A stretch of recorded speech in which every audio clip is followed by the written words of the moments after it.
Peter Greenberg's live global travel update is presented to you by Air Canada, connecting the world with more than 1,000 daily flights to 180 destinations and 6 continents.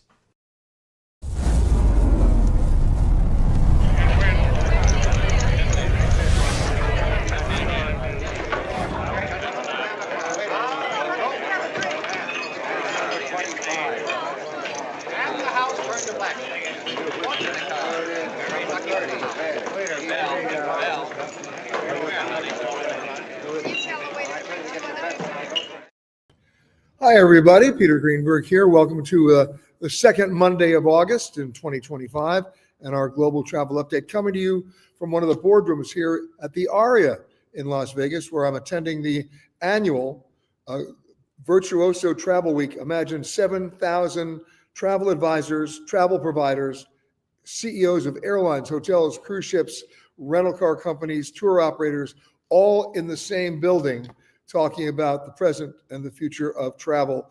Learning a lot while I'm here every year, and happy to join you. Lots of things to talk about today in the news. A couple of things that are a little crazy. The fallout's still continuing in the AI department when it comes to the original Delta announcement, which they later said they didn't make, which they sort of did make, about personalized pricing and what it means to you. Delta's now saying they're not doing it. I'm going to add to that with a comma. Yet. Doesn't mean they don't want to. And everybody's waiting to see who's going to be first to do it, because you know it's coming. The inevitability of AI in our lives is just that, the inevitability. The question is, how do you manage it? How do you make it work for good as opposed to evil, so to speak? And somebody still has to tell me how personalized pricing benefits me. How having all that information about me or you is going to actually result in a better deal for you, not to mention lower fares. The answer is it's not. And, this is getting the attention of a number of U.S. senators, hopefully some regulatory agencies, if there are any left in America, to figure out if this is beneficial, if it violates privacy and data issues, not to mention transparency and truth in pricing. So we'll stay on top of that, but keep in mind that it's still a big topic A, and will stay that way. In fact, AI itself is going to be remaining a permanent topic A because of its inevitability. The question is, back of the house versus front of the house, what's the difference? Well, I'll give you the difference. Do I want AI to wash my car? Absolutely. Do I want AI to paint my house? Not a bad idea. Do I want AI to take care of talking to my friends? No. Do I want AI to tell me where I'm going to go with no options? No. Or how much I'm going to pay with few options? No. So we're going to be watching carefully. One other development, we talked about this a couple of weeks ago when Saudi Arabia quietly opened its first liquor store. Who knew, right? In the kingdom. Now they're introducing regulated alcohol sales in designated areas. Now, what does this mean? It means that we're on the road to every hotel and restaurant offering it, but only to foreign nationals, not to Saudi locals. That's always the first step. And what does that precede? Here it comes. Gambling and gaming. Already in the Emirates, of Ras Al Khaimah, they've already granted Wynn the license to build the first casino there. It's going to be the first of many.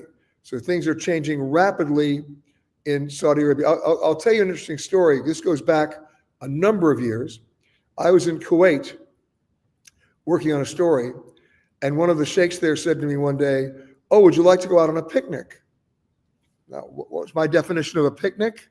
I said, "Okay, it'd be fun." So we get in their car, we go miles out into the desert, and there are no other cars out there. It's sand followed by more sand. And all of a sudden, he takes out a pair of binoculars, and what is he looking for?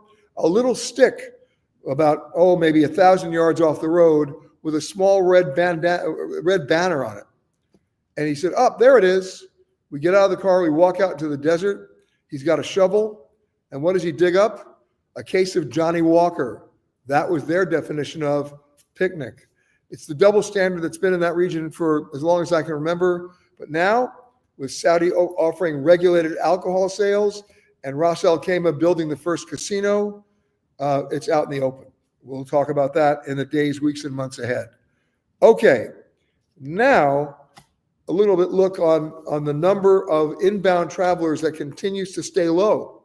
The airlines will tell you everything's normal. It's not. I was on a flight recently from London to Los Angeles where the entire back of the 777, everybody in coach got their own row in the summer. What does that tell you? Those numbers in the third quarter are going to be relatively down. They're not going to make any of the stock analyst marks. Not good news. That applies to hotels as well in the U.S. In Canada, the latest research from Longwoods reports that, now this goes, it's actually down from 36% just a few months ago in April, when 36% drop in Canadians traveling to the U.S. Since then, it's 18% of the Canadians have canceled trips to the U.S. And as of today, in the survey, 17% surveyed, an additional 17% surveyed said they were planning to come to the United States and have now canceled those plans. And only 36% of all Canadians view America as welcoming and hospitable. We're seeing similar drops, obviously, from Europe. And of course, with the latest announcement from the State Department, hasn't been implemented yet, but it's the optics here, just the announcement of the new bonding requirements. Have you heard this? The State Department has now issued a rule. It hasn't been implemented yet, but they're issuing it, saying that for about 20 different countries that they've already targeted, and that's the beginning wave of countries, that if you want to visit the United States on a tourist visa, you have to put up a bond of up to $15,000 so that you don't overstay your visa. Here's the problem. Who do you know who's got $15,000 to put up as a bond just to be able to visit a country? And beware the law, the long-standing law of reciprocity. What's going to stop countries like Argentina from asking me to put up a $15,000 bond to visit, really? So jury's out on this one, but it's not a good sign. Stay tuned. Here we go. We had tariff wars. Now we're going to have bond wars. And that means the inbound travel to the United States is only going to get lower. And that's revenue that the industry here can never recoup. And it only means it's going to impact on the prices that we pay on domestic travel because they've got to make up the shortfall somewhere. Obviously, we'll be looking at that as well. Now, interesting enough, here at Virtuoso, they're talking about, of course, sustainability on a number of levels, environmentally and in terms of what they call rate integrity, right? Are we still seeing the days of the $2,000 a night hotel room at the luxury hotels on average? And the answer is, believe it or not, we are. Very, very few hotels in the luxury category have discounted their rooms. They seem to have made an almost unilateral decision that they'd much rather be down 50% on occupancy and not discount their rate than discount their rate and be full. Now, why they decide to do that? Well, for reasons that might not be readily apparent. Here's one: staffing. If they're operating at 50% and salaries have soared, don't hire as many people and still maintain your quote unquote rate integrity. That's at the upper level. The hotels that are getting squeezed, no, not the discounts, the mid-level, the Sheratons, the Hiltons, the Wyndhams, that have to discount because the numbers just aren't there.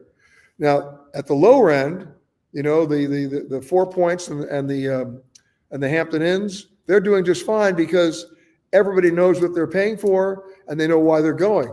You know why you're going. Free breakfast. No, I'm kidding, but you know what I'm saying. So bottom line is, if you're looking for discounts, you're going to find them in the mid-level hotels, not on either end, not the the lower level or the upper level. Okay, now I want to share with you a story about baggage, airline baggage, but I want to preface it by giving you the history here. Airlines and airports are laser focused on your bags, but only in one direction, outbound, right? Security about your bag, what it can weigh, what can be in it, what can't be in it. how many bags you're allowed, how much all those things. They are very big on identifying your bag, making sure they match with you, and that you don't violate any rules without going to your wallet and paying even more. Where do the airlines not care? Once you land, right? Anybody can walk onto a baggage carousel area and steal anybody's bag. There's no security there. Why is that? Because the airlines have done their own actuarial surveys that it's easier for them to basically cover the loss of stolen bags than to hire the security people to make sure that when you leave, their bag tag matches your bag tag and it's actually belonging to you. That's the first problem. The second problem is the delivery of the bags themselves. So here's the question. When you check a bag, no matter what the airline is, you know more or less the rules. And you know what happens if they lose the bag. That's the convention that's on the back of your ticket that tells you what you can be covered for either on a domestic flight or on an international flight. There are different conventions that cover both. But wait a minute. What happens if the bag just doesn't show up and you have to wait? Whose responsibility is that? Well, a case in point just happened to me at the Harry Reid Airport here in Las Vegas. I'm going to show you a video in a second, but I'll set the scene. We fly from Los Angeles to Las Vegas to come here on a Delta Airlines flight. 38 minutes is the exact flight time elapsed. It's a very short flight. So why would we have to wait 55 minutes to get our bags? The answer is the conveyor belt just stopped with bags on the belt, but not able to go on the actual carousel. When you go to complain to the Delta baggage office, they tell you, oh, we can't help you. We're not in control of the belt. That has to be the airport. But wait a second. Who did I contract with to get my bags? I didn't make a deal with the airport. I made a deal with the airline. Isn't it their responsibility? So everybody's waiting for bags. Everybody's frustrated. Nobody's coming over to help from the airport. We can see the bags. We just can't get them. And so what did I do? What we always do. I made a video. I've always said there are two kinds of airline bags, carry-on and lost. Them are the ones you can see but can't get. Now, we flew here on Delta Flight 1219 from Los Angeles to Las Vegas, a flight that took 38 minutes. We've now waited 45 minutes because the conveyor belt's broken. Will Delta take responsibility for it? They will not. They say it's not up to them, it's up to the airport. But wait a minute, did I contract with the airport to fly me here and deliver my bags? I did not. I contracted with the airline. Don't send me 500 miles to say you're sorry. It won't be enough.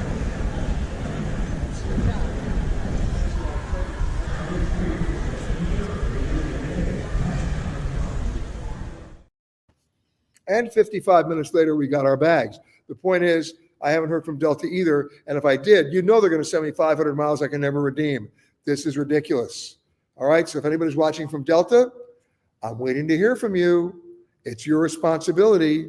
You need to talk to the airport, but first you need to talk to me and everybody else who was on that flight. Anyway, it does raise the bigger issue of responsibility once the bags get to your destination. Isn't it still the airlines? And the answer is, of course, it's a rhetorical question. Of course it's the airlines. So let's see what happens. I'll keep you in touch on that one too. All right. Bottom line is here we are in Vegas. And remember I told you the numbers are down? The numbers are down here in Vegas as well. The number of visitors is down. By the way, the airport in Las Vegas, Harry Reid, is now the 10th busiest airport in the world. And they got that designation, right? They're number 10. They got that designation because of all their new international flights that they have service to, nonstop service to Las Vegas from so many destinations overseas. Those flights are not full. Casinos are not full. Gaming areas are not full. Hotel rooms are not full. Attractions are not full. And this is something that Vegas is not used to because of all the destinations in the United States, Las Vegas tends to be the most resilient. I mean, they continue to build rooms and they continue to fill them. Whoops, not right now. So let's see what happens in terms of discounting. They don't like to discount rooms here, as you know. They're not used to it. However, they're starting to, there's some cracks in the dike. Resorts World just announced they're getting rid of all resort fees for the summer. Well, that's a lot of money, right? That's a discount. They're just not calling it that. So we'll see what happens in the days and weeks ahead. All right, let's scroll down and say hello to some folks and say hi. All right, Jim and Harriet, always from Richmond, Virginia, numero uno, checking in. Robin DeCarlo saying hello from Williamsburg, Virginia. Sue Hennepin saying hi from Bellingham, Washington. Gene is out there in Tulsa. By the way, did anybody see CBS Sunday Morning yesterday and their piece on Woody Guthrie? It's an interesting piece, but it didn't go far enough. We actually did the real piece on our television show, The Travel Detective, a while back. You know, in Tulsa, and Gene, you should check this out, there's the Woody Guthrie Institute, which is an amazing archive of all of his writings, all of his songs, all of his history, and truly worth a visit. And when I was first there doing one of our shows for public television, I was introduced to the curator who took me into a back room and showed me something that was really quite remarkable. And this is what CBS did a story on yesterday on Sunday Morning, celebrating great American songs. We went one step beyond that. We talked about a great American song that you think you knew. And by the way, most of you grew up singing it. I'm going to tell you in a second. But it's not the song you knew because you never knew all the lyrics. It was a song that Woody Guthrie wrote called This Land Is Your Land, right? This land is your land. This land is my land, from California to the New York Islands, from the Gulf Stream waters. Okay, you know the song. You sang it in camp. You sang it in school. But what verses did you sing? Probably only 2 or 3, because those are the only verses they taught you. That was not the complete song that Woody Guthrie wrote. Woody Guthrie wrote a song with many more verses that didn't celebrate America, as we think it did. It questioned America. It questioned women's rights, Native American rights, income disparity, racism. I can go on and on. And it really questioned all the other patriotic songs that ignored those issues then, and sadly to say, those issues now. So when we found those lyrics, thanks to the curator, we did a story on our show, The Travel Detective, which not only looked at that song, but another song you may have grown up singing or at least know about, My Old Kentucky Home. Well, the sun shines bright in my old Kentucky home, right? They sing it every year in front of the Kentucky Derby. It's a big song in Louisville. And later on, it became the official state song of Kentucky. Well, we learned the lyrics of that song too. A very good journalist named Emily Bingham did an entire book that just came out about a year ago on the derivation and history of that song, one of the most racist songs ever written, with the N-word all over it. It wasn't a song that celebrated the state of Kentucky. It celebrated white supremacy, slavery, segregation. And so we did that story. So go back and take a look at CBS Sunday Morning yesterday to see them celebrate that song, This Land Is Your Land. But let's see how deep they dug, the way we did, to talk about the song you never really thought you knew. By the way, as Woody Guthrie lay dying, he called his son Arlo to his deathbed and told him the real lyrics. And Arlo had the lyrics. And you know what Arlo did? He gave the lyrics to Bruce Springsteen, and Bruce Springsteen actually performed that song the way it was originally written out there on the mall in Washington, D.C.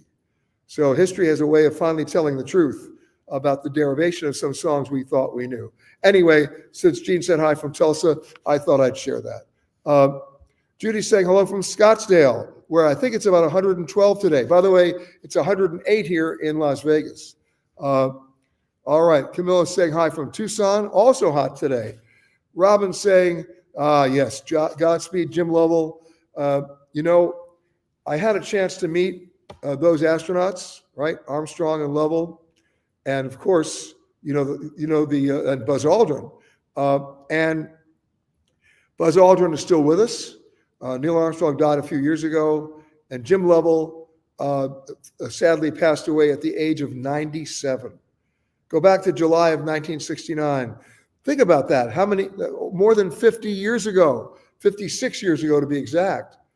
And the technology that we had then that allowed us to put 3 men orbiting and then 2 men on the moon. An amazing story then, an amazing story now. Red saying, watching from Omaha, was in LA and Las Vegas last week, and I've had it with resort fees. Next time I'm staying off the strip. The resort fee is draconian.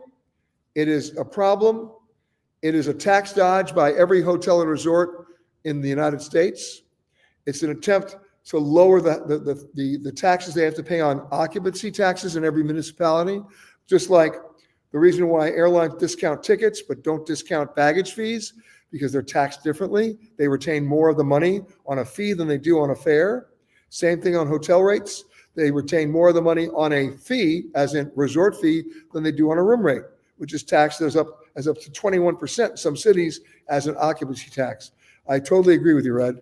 But the one thing you need to know, and I tell everybody this, just because the hotel has a resort fee, first of all, not many of them actually still disclose it when you make your reservation or disclose it when you check in. Most of the time it's sticker shock when you check out that you find out you've been paying $50 a night. For what? A photograph of a towel you would have had at the pool? They're insidious. However, I'm telling you from personal experience, and not because of the hat that I wear or the chair in which I sit, most resort fees are negotiable, but you need to do it up front, not with the reservations, folks. You can't certainly do it online. No, you do it with the manager on duty or the director of sales at any hotel or resort you're going to, because you can vote with your wallet, just not stay there too. Okay, Elizabeth says, going to Italy on a land tour for 20 days. I have MedJet. I don't want to buy insurance to fill the gaps. So expensive. I'm bringing only carry-on. Am I being foolish by not buying the other insurance? Well, let's discuss what MedJet is. MedJet is medical evacuation and repatriation insurance. If you get sick or injured overseas and you carry that card, they will pay to get you medically stabilized where you are. And depending on your condition, will often fly a medically equipped jet to fly you back, in the case of MedJet, to the hospital, medical facility, and doctor of your choice. So you pick the right policy, but you still have to read the fine print. There are pre-existing health exclusions, there are age exclusions, and sometimes destination exclusions. It's always a good idea to have that insurance, medical evacuation and repatriation. I've had it actually with MedJet as well for more than 25 years, and there's some wood in this room, so I will knock on it that I've never had to use it, but I'm thrilled that I still have that card.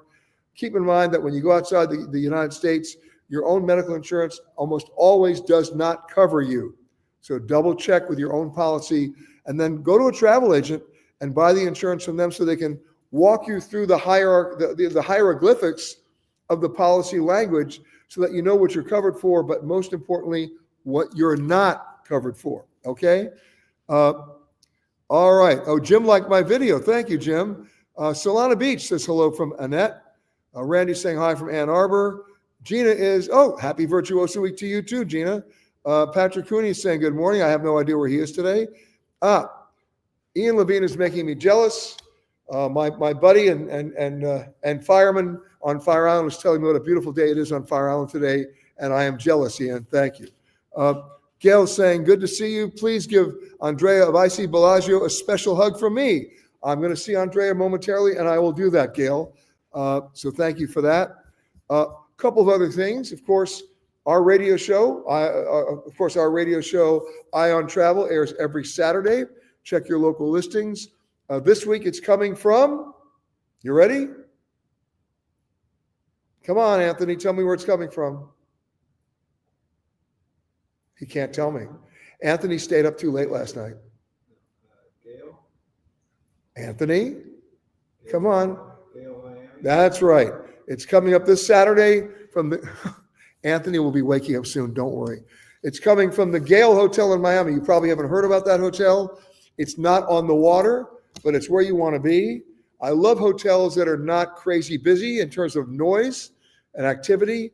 They've got a great restaurant, and they're perfectly located. Will be coming from the Gale. So tune in this Saturday. Of course, if you can't find it in your local market, you can always find it online. Of course, where will you find it? petergreenberg.com. We stream it live at 10:05 a.m. Eastern Time every Saturday. So I hope you'll catch it. A few more things before we have to run out. Jim and Harriet want to know any news from the TSA regarding what? Tell me more. Regarding what are they doing? Right now, you got to hand it to the TSA. They're doing so much better about facial recognition. They're cutting down on the processing time per passenger by about 30 to 35 seconds. That's significant when you see how many people are going through those security checkpoints. So we'll find out more about that. If you're asking about the liquid rule, I cannot read that. Oh, if you're asking about the liquid rule, look, they could do that tomorrow. They have the equipment as mastered. It works. They haven't installed it yet.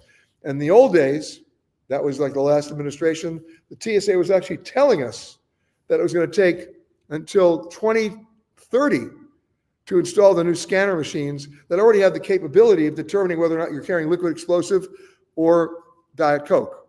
Now, under the new TSA and Department of Homeland Security, they say they're going to advance that. Let's hope they have the budget to do it. But the technology is already here. They should actually be doing.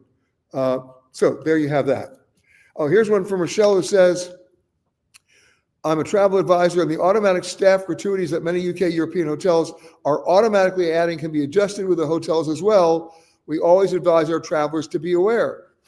You know, we can do an entire show, and thank you for that, Rochelle. We can do an entire show on the changing dynamics of tipping. What's expected, what's mandatory, right? I mean, think about this. And my wife has a particular pet peeve when it comes to taxi cabs in New York, right? When the screen comes up and it tells you what your total bill is for the ride, then it gives you choices for the tip, starting at 20%. What did that driver do? Did he help you with your luggage? No, he was on the phone speaking another language and bothering your trip. Literally, what does tip mean? Right? It means to ensure promptness, but it also rewards good service. And normally, because I'm usually distracted and want to get out of the cab, I just hit 20% and pay. My wife, unless the guy was doing extraordinary service, she doesn't necessarily leave a tip. And she was in one cab when the cab driver said, you can't do that, it's illegal. It's illegal? Wake up, buddy, it's not. It's illegal for you to say that. So I don't deny anybody the opportunity for tipping for great service. But the expectation now has gotten out of control. And now, with the current Trump administration proposal and that bill saying no taxes on tips, what does that mean to you, right? What does that mean to the employers? Are they now going to pay their employees less because they think they can get away with it? And what does that do with the expectation that you have to tip more? It's a little crazy. And what about double dipping on the tips? How many of you have ordered room service from a hotel? And what do you get when you get your bill, which most of you don't look at? The bill for the food, which in many cases is a little bit more expensive than dining downstairs because you're paying for that convenience. I get that. There's a delivery fee. There's usually a service charge, right? There's an automatic gratuity in there. Then there's a subtotal. And there's a space for a tip. You already tipped. You don't think about it? You start tipping 20% on that, your pizza just costs $47. So, Rochelle, thank you for bringing this up. We'll talk about it in subsequent shows because it's worth it. By the way, here's a tip. How about the photo of the week? I like this one. Look at that light. Speaking of Canada, congratulations to Joanne Dowling. She took this photo at Banff National Park. And she writes, the turquoise water in the mountains made for a breathtaking view. Indeed, how could you not love the national parks of Canada, especially Banff and, of course, Lake Louise? Amazing location, just amazing location. And thank you for that. And, of course, if you think your photograph qualifies as the photo of the week, it stands up right there with Joanne's. Just send it to photocontest@petergreenberg.com, and it goes right up there with Joanne's. Again, we're coming to you from Virtuoso Travel Week here in Las Vegas. Thousands of people that have invaded and filled the Bellagio, the Aria where we are right now, and the Vidara.